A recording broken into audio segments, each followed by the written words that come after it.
Good morning, good morning, good morning mga idol. So, araw ngayon ng Tuesday mga idol.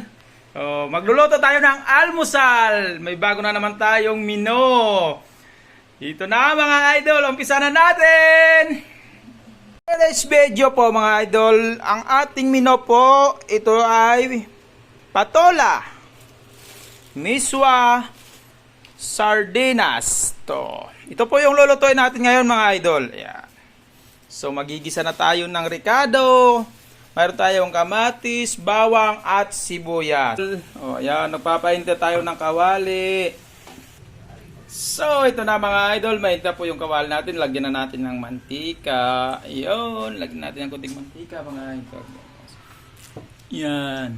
Tapos hintayin lang natin uminit yung mantika, saka natin lalagay yung bawang, sibuyas at kamatis. Idol, una na natin lalagay itong bawang. Ay, bawang! Bawang! Ayan siya mga idol. Ayan, lalakayin lang natin. Ay, kunti lang mga idol. Ayan. Sunod na natin itong bawang. Ay, sibuyas po pala mga idol. Sibuyas. Ayan. Lalakayin lang natin. Ayan. Tingnan natin ang apoy. Yan. Then, sunod natin itong kamatis. Yan, ang mga kamatis. So, ayan. Kakain lang natin ng konti, mga idol. Yun. Hanggang sa magisa yung kamatis. Pag nagisa na yung kamatis, saka na naman natin lalagay mamaya yung patola. Yan mga idol. O sunod natin lalagay itong sardinas. Ayan. Yan mga idol. Lalukain natin ng konti. Gigisa lang natin siya ng konti mga idol. Yun. Tapos lalagay natin itong patola. Ayan. Sa piraso po yan mga idol. Halagang 35 pesos. Yan, sa piraso po sa halagang 35 pesos po yan. Halukain na natin. Para ma-absorb niyo yung sardinas idol, para mahigit niyo para mas lumasa siya. Yan po yung diskarte dyan. Alright. Sunod idol, lagyan natin ng asin. Yun, asin.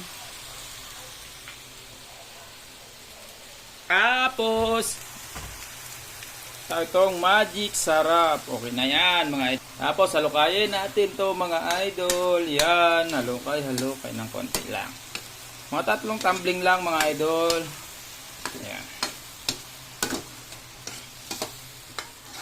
Yan. Tapos lalagyan natin ng konting tubig.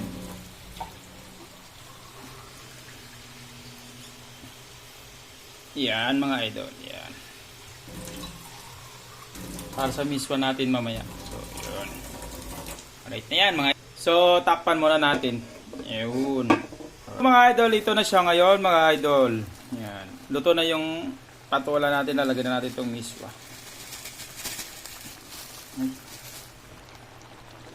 Yan mga idol. Yan. May daon na po na nga pala yan mga idol. Tapos itong nailagay na natin yung miswa.